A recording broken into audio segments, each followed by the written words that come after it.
ये तीनों क्वेश्चन आपको करने हैं। कुछ हेल्प मैं करूँगा इसी वीडियो में आगे। तो आप ये क्वेश्चन एक बार उतार लीजिए।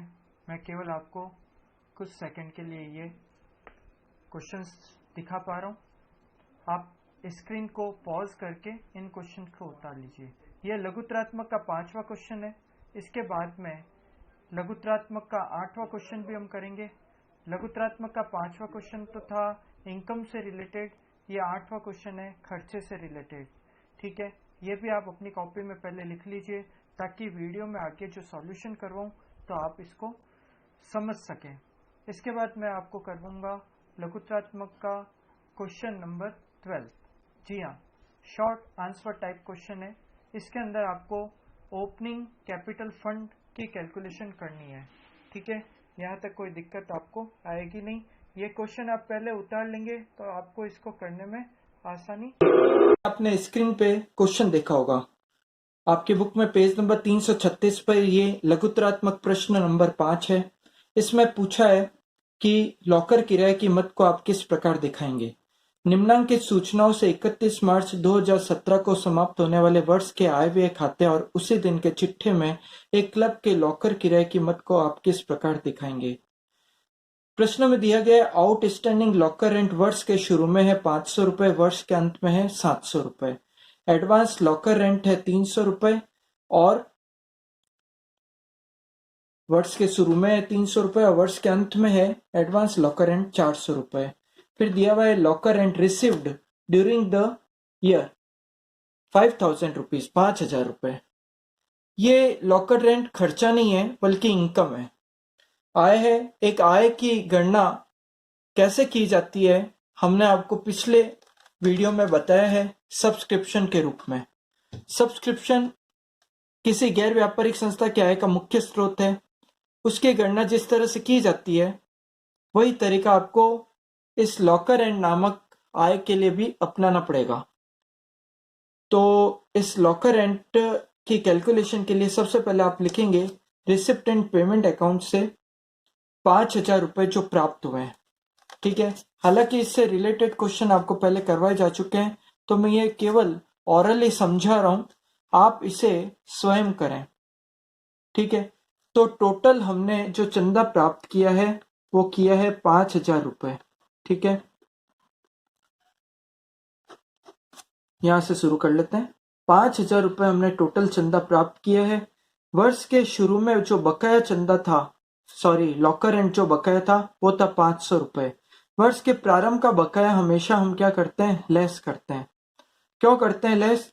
कि जो वर्ष के शुरू में बकाया दिखाया जा रहा है वो पिछले वर्ष का बकाया है, जो हमने जरूर इस वर्ष में प्राप्त कर लिया होगा, ये आपको मानना पड़ेगा। जो इस वर्ष में अगर प्राप्त कर लिया है तो ऐसी स्थिति में आप इसे चालू वर्ष की आय नहीं मानेंगे और लेस कर देंगे। यानी हमने इस वर्ष टोटल 5000 रुपए लॉकर रेंट के प्राप्त किए, जिसमें 500 रुपए गत वर्ष के प्राप्त किए हैं। तो चालू वर्ष की इनकम निकालने के लिए गत वर्ष की जो प्राप्ति है वो लेस कर दीजिए। इसी प्रकार चालू वर्ष के अंदर बकाया जो है वो है 700 रुपए, प्रश्न में दिया हुआ है। यानी 700 रुपीज लॉकर रेंट की ऐसी राशि है जो इस वर्ष प्राप्त हो जानी चाहिए थी लेकिन प्राप्त नहीं हुई है। ठीक है, तो लॉकर रेंट की यह राशि अभी तक प्राप्त हुई नहीं है। चालू वर्ष की इनकम इसे माना जाएगा और इसे ऐड कर लिया जाएगा।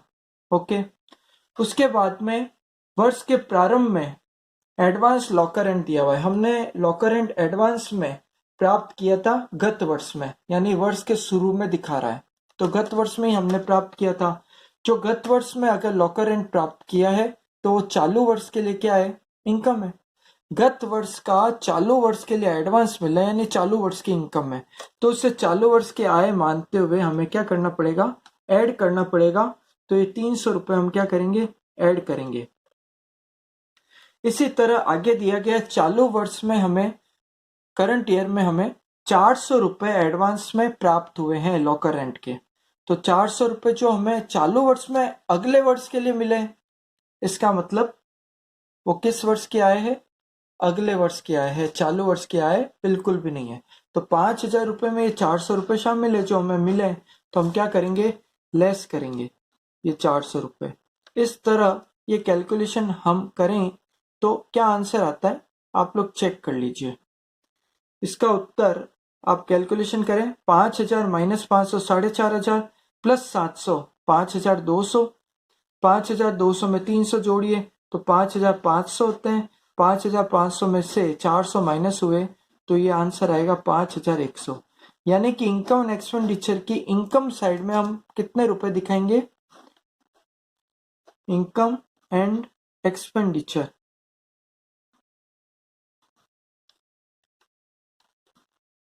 अकाउंट के अंदर इनकम साइड में हम दिखाएंगे 5,100, ठीक है ना, 5,100 रुपए। अब आगे प्रश्न में कहा गया है कि चिट्ठे के अंदर लॉकर रेंट को कैसे दिखाएंगे। तो आप सबको पहले बताया जा चुका है कि लॉकर रेंट को जो वर्ष के अंत में बकाया है वो आपके एसेट्स है, उसे एसेट साइड में दिखाएंगे, यानी 700 रुपए। ये जो 700 रुपए है वो वर्ष के अंत का बकाया है, उसे दिखाया जाएगा। और एसेट्स के अंदर आउटस्टैंडिंग लॉकर रेंट के नाम से दिखाएं 700 रुपए को, और वर्ष के अंत में जो प्रीपेड है, सॉरी एडवांस रिसिव्ड है लॉकर रेंट, उसको लायबिलिटी साइड में लॉकर रेंट एडवांस रिसिव्ड के नाम से दिखाया जाएगा। ठीक है, तो इस तरह इस क्वेश्चन को आप लोग खुद कर सकते हैं, मैंने आपको समझा दिया है। अब आपके बुक में जो हमने इस वीडियो के शुरू में आपको बताया था कि खर्चे की कैलकुलेशन कैसे की जाती है, उससे रिलेटेड एक क्वेश्चन करवाएंगे। आपके बुक में पेज नंबर 337 पे क्वेश्चन नंबर 8 दिया हुआ है, ठीक है, वो आप पढ़ लीजिए। ठीक है,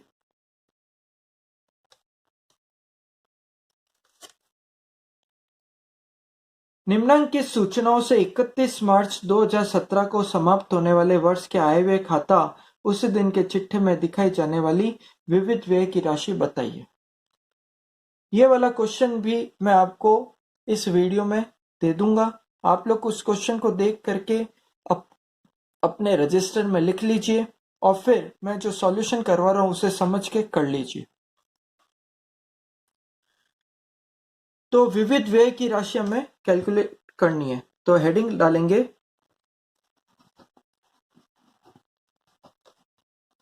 कैलकुलेशन ऑफ सन्ड्री एक्सपेंसेस। ठीक है, कैलकुलेशन ऑफ सन्ड्री एक्सपेंसेस विविध व्यय किसके लिए कर रहे हैं हम, इनकम एंड एक्सपेंडिचर अकाउंट के लिए कर रहे हैं। ठीक है, तो ये हमारा कॉलम हो गया अमाउंट का और ये हो गया पर्टिकुलर्स का, ये आप अपने रजिस्टर में लिख लीजिए। सॉल्व कैसे करेंगे, क्वेश्चन में दिया हुआ है प्रीपेड सन्ड्री एक्सपेंसेस, वर्ष के शुरू में जो प्रीपेड है वो है 100 रुपए, वर्ष के अंत में प्रीपेड एक्सपेंसेस है 200 रुपए 200 रुपीज। आउटस्टैंडिंग सन्ड्रीज एक्सपेंसेस दिया हुआ है 500 रुपीज वर्ष के शुरू में, और वर्ष के अंत में दिया हुआ है 400 रुपीज। ठीक है, तो अब आगे दिया हुआ है sundry expenses paid during the year, वर्ष के दौरान टोटल खर्चे चुकाए गए थे 5,000 रुपए। ठीक है, तो जो हमने टोटल खर्चे वर्ष के दौरान चुकाए हैं वो हम यहां लिखेंगे, सन्ड्री एक्सपेंसेस पेड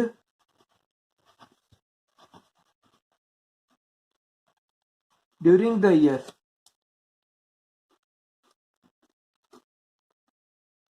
ठीक है, हमने कितना खर्चा चुकाया था वर्ष के दौरान, 5,000 रुपए, ये 5,000 रुपए हमने यहाँ लिख दिया।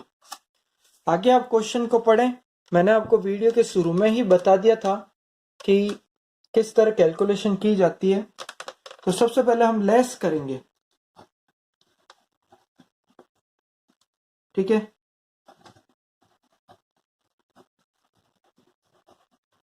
Outstanding expenses in last year, गत वर्ष में हमारे बकाया जो खर्चे थे वो कितने थे, तो outstanding expenses in last year, प्रश्न में दिया हुआ है 500 रुपए 500 रुपीज वर्ष के शुरू में चुकाने बाकी थे। जो वर्ष के शुरू में चुकाना बाकी था, इसका मतलब हमने चालू वर्ष में चुकाया होगा। तो चालू वर्ष में गत वर्ष का अगर खर्चा चुकाया तो वो गत वर्ष का ही खर्चा कहलाएगा, चालू वर्ष का तो नहीं कहलाएगा। तो हमने इस पेमेंट में 5,000 के इस पेमेंट में जो गत वर्ष का 500 रुपया चुका है वो शामिल किया हुआ है, तो वो हम क्या करेंगे, लेस करेंगे। तो लेस कीजिए 500 रुपीज, ठीक है। कितना आया, 4,500। अब आगे इसको सॉल्व करेंगे, ऐड करेंगे हम आउटस्टैंडिंग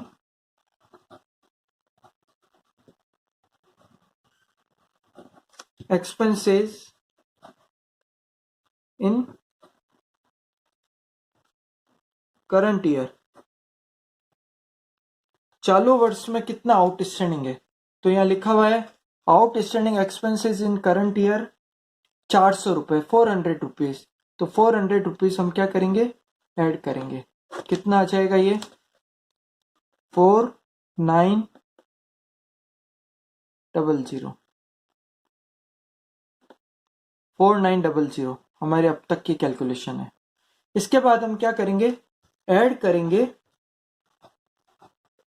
क्या ऐड करेंगे, तो आपको बताया हुआ है वर्ष के शुरू में कोई प्रीपेड है। अगर वर्ष के प्रारंभ में कोई ऐसा खर्चा है जो हमने चालू वर्ष के लिए चुकाया हुआ है, तो क्या है, चालू वर्ष की खर्चे की मद है।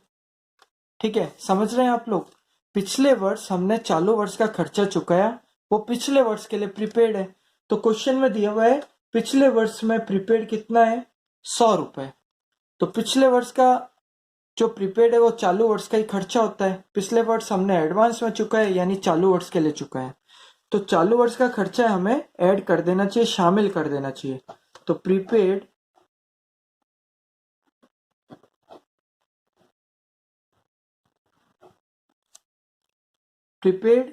Expenses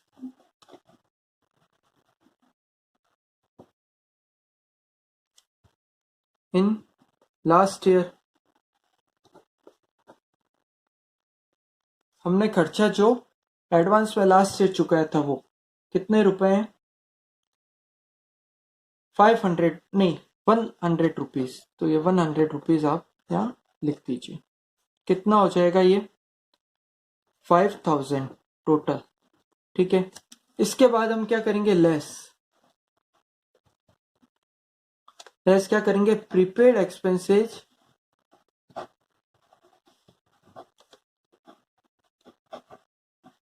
in current year.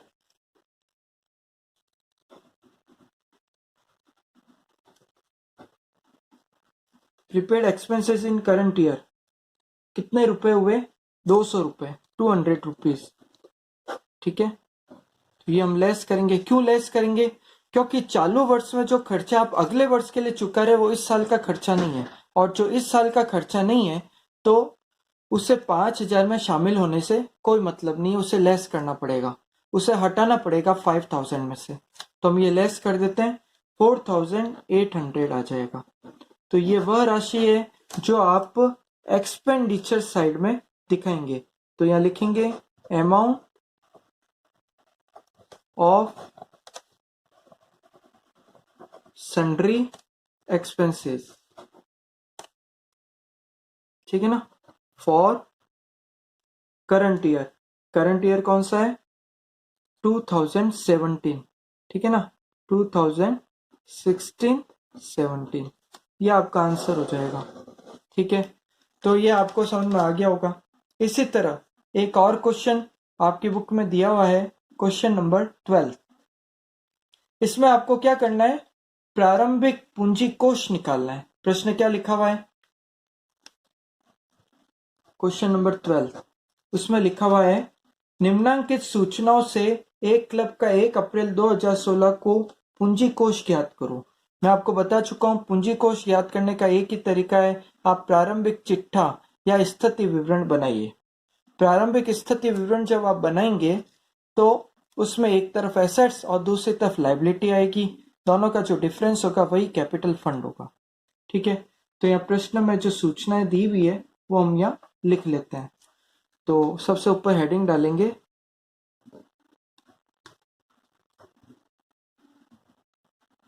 Statement of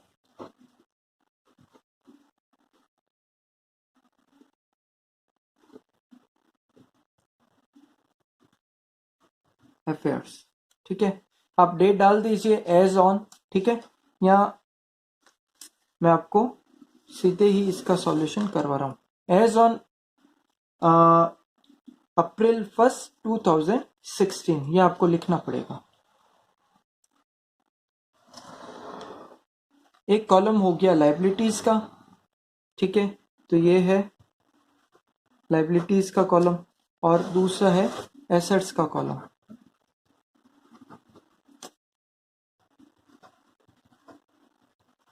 ठीक है, ये अमाउंट,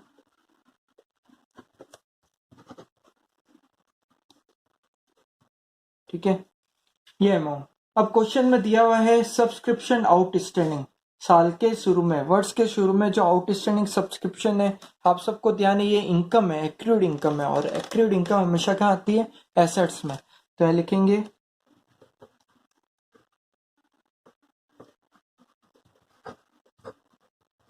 सब्सक्रिप्शन आउटस्टैंडिंग। कितने रुपए दिया हुआ है? 3000 रुपीज। ठीक है, तो ये 3000 रुपीज लिख दिया। संपत्तियों का प्रारंभिक शेष, opening balances of assets are stock of stationery, furniture, building, ठीक है, और कैश बैलेंस। ये 4 संपत्तियां दी हुई है, हम सब लिख देंगे। तो यहां लिखेंगे स्टेशनरी। स्टेशनरी कितनी दी हुई आपको? 5000 रुपीज। फर्नीचर दिया हुआ है 50,000 रुपीज।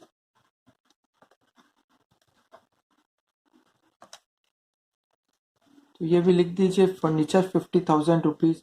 उसके बाद बिल्डिंग दी हुई है,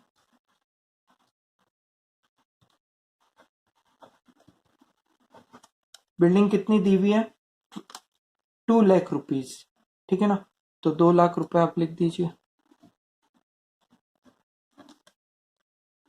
बिल्डिंग के बाद में आपको क्वेश्चन में दिया हुआ है rent paid during the year 6000, यानी वर्ष में हमने किराया कितना चुका है? 6000 रुपए। इसमें 1000 रुपए लास्ट ईयर के शामिल है, यानी लास्ट ईयर चुकाने बाकी थे। तो वर्ष के शुरू में जो खर्चा चुकाना बाकी है वो आपकी लाइबिलिटी है। तो आप लिखेंगे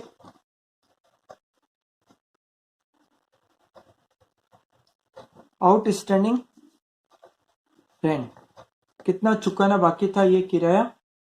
आउटस्टैंडिंग रेंट है 1000 रुपीज, तो इसको 1000 रुपीज कर दीजिए। ओपनिंग कैश बैलेंस कितना था? 1000 रुपीज, तो कैश इन हैंड 1000 रुपीज, ये कैश इन हैंड हमने लिख दिया। ओके, ये सारी सूचनाएं, जो भी इंफॉर्मेशन हमें क्वेश्चन में दी हुई थी, हमने उसे यहाँ लिख दिया है। अब क्या करना है? दोनों पक्षों का टोटल करना है। ठीक है ना, तो हम यहाँ टोटल करेंगे। इसके आप टोटल कर लीजिए। 2,50,000, 2,50,000 के बाद में यहाँ आएगा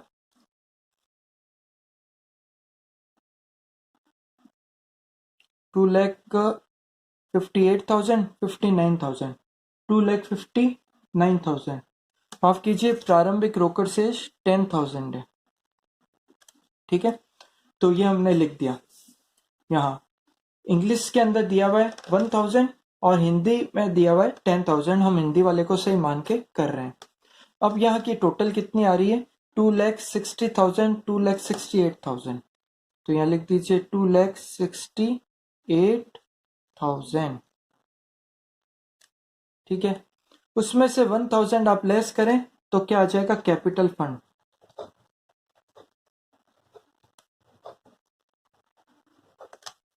ठीक है, ये कैसा आया? Balancing figure.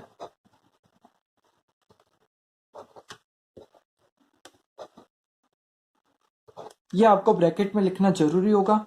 डिफरेंस है वो आप यहाँ लिख दीजिए 2,60,000 2,67,000।